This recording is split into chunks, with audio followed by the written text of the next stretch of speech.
Errol Spence Jr.'s greed is what's stalling the Terence Crawford fight.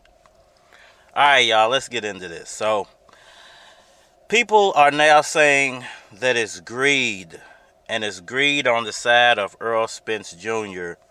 is the reason why the Terence Crawford negotiations have basically stalled, and this fight is a no-go for 2022. Let's talk about this, man, because, the narratives that keep getting painted out here are quite ridiculous. Listen, if you are the A side, if you are the draw, if you are the top dog, if you have the majority of the belts, never in the history of boxing, even if the fighter is more popular, even if the fighter makes more money, in history the purse has been based upon who has the majority of the belts. That was the way boxing was ranked, and it's been that way for since I started watching boxing. I'm not going to say for decades and decades, because I don't know what happened back in the 70s and 60s.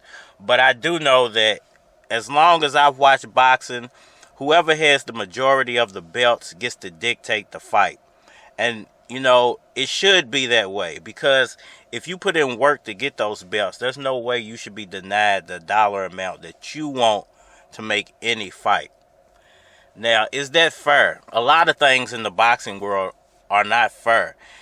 At one point, Manny Pacquiao was the biggest star in boxing, but Floyd Mayweather still had a one-up on Manny Pacquiao. He was a champion. I think when Manny Pacquiao first came up to 147, Floyd was already there, and Floyd already had a belt. And Floyd was demanding all type of stuff from Manny Pacquiao to make that fight. And at no point did anybody ever go and say, well, hey, Floyd Mayweather's being greedy. He should come down to Manny Pacquiao's level so that we can get the fight that everybody wants. Floyd Mayweather's being greedy for this, or Floyd Mayweather's being greedy for that. Nobody ever pointed that greedy finger at Floyd Mayweather. So how can you point the greedy finger at Errol Spence Jr. and he's done all this hard work, all this heavy lifting? He's won the majority of the belt. He went out and fought 3 champions. While you have a guy like Terence Crawford, yes, he had no other champions over there at top rank really to fight. So he had to go across promotional companies to make fights to become a champion. But let's not lie to each other. Let's not lie to each other. There were opportunities out there for Terence Crawford to take advantage of. After Terence Crawford beat Jeff Horn, after Jeff Horn beat Manny Pacquiao, that was his first golden opportunity. Okay, you took advantage of that.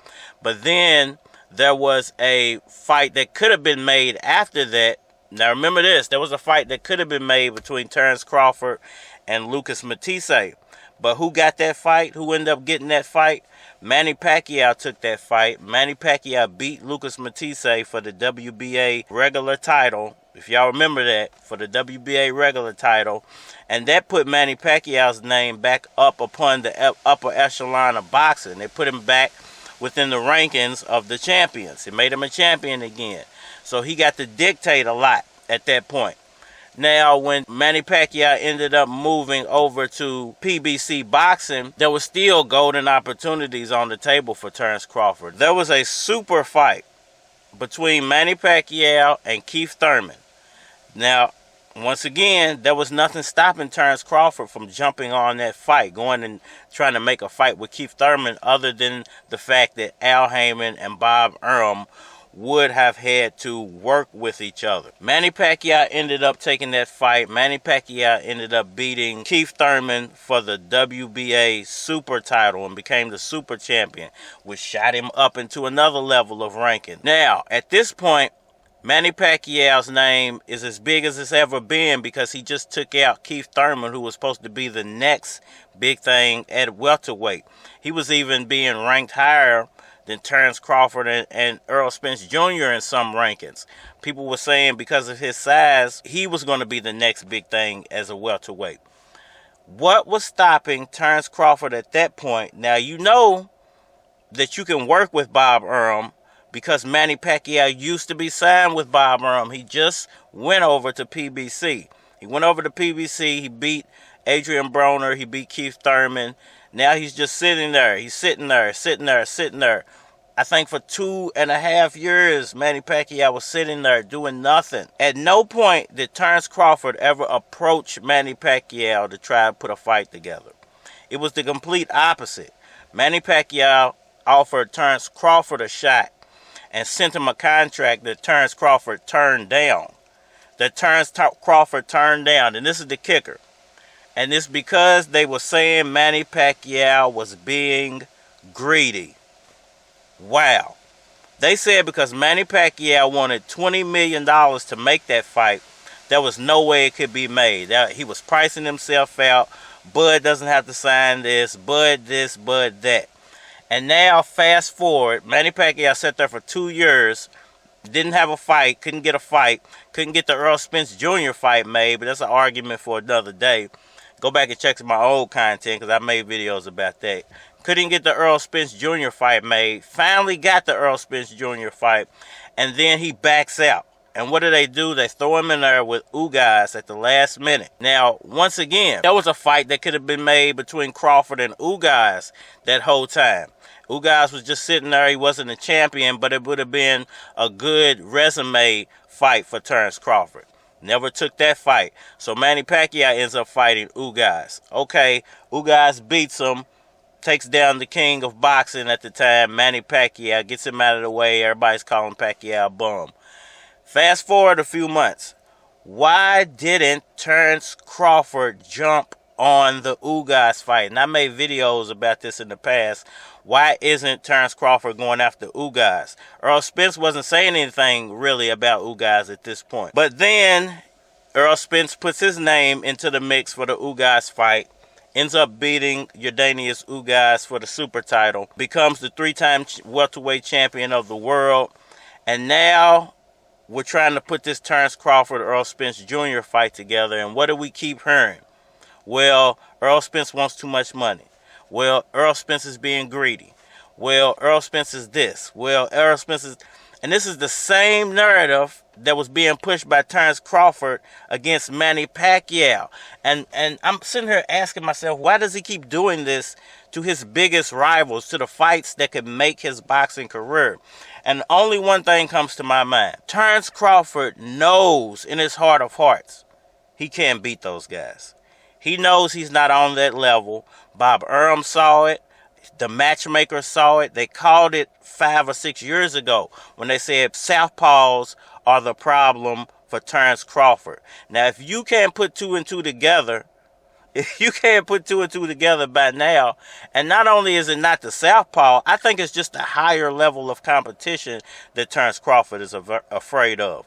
Now, he did face Shawn Porter, and a lot of people think Shawn Porter was a great welterweight, but Shawn Porter was laid off for 2 years. Yordenis Ugas wasn't laid off, and I think if they would have gotten the ring together, you would have saw Ugas put the same type of whomping on Terence Crawford that he was able to put on Manny Pacquiao. And for a few reasons is that people were underestimating Ugas. They didn't want to study his style, his film, because nobody knew who he was, except for hardcore boxing fans. Not even Pacquiao and Pacquiao's team took enough time to prepare for Ugas. And I think Terence Crawford would have walked right into that same buzzsaw. Now, y'all can listen to me or not, but understand one thing. It is not that Errol Spence is ducking Terence Crawford. It's not that Errol Spence is pricing himself out of a Terence Crawford fight. It's that Terence Crawford believes if he's not the biggest name in the fight, he doesn't want to fight. Because he's going to say that you're being greedy. He's going to say that you're pricing out. He's going to call you all type of names. And this is the same thing he did to the man that made him rich, Bob Arum. All the names that he called Bob Arum, all the slander that he did to Bob Arum, and only because he didn't get what he wanted out of Arum. So as soon as he didn't get what he wanted out of Pacquiao, well, $20 million is too much to fight boxing's only living, active legend who just won a welterweight title as the oldest fighter in the world. So say what you may, it's not Errol Spence Jr.'s fault, and Errol Spence Jr. isn't asking for too much money. Manny Pacquiao wasn't asking for too much money. Terence Crawford, in his heart of heart, doesn't believe he can beat those guys. Y'all hit that like button for me. Share, subscribe. Holler at me on all social media platforms, Facebook, Instagram, YouTube. You're more than likely to get a response on the tube. Holler at me over there. And we are Manny. I ain't even got to do too much talking, because I know what's going to happen come Saturday. Yeah. Is you ready for me? Is you ready for me? Is you ready for me? Is you ready for me? Nigga. Spotless. Check it. Is you ready for me?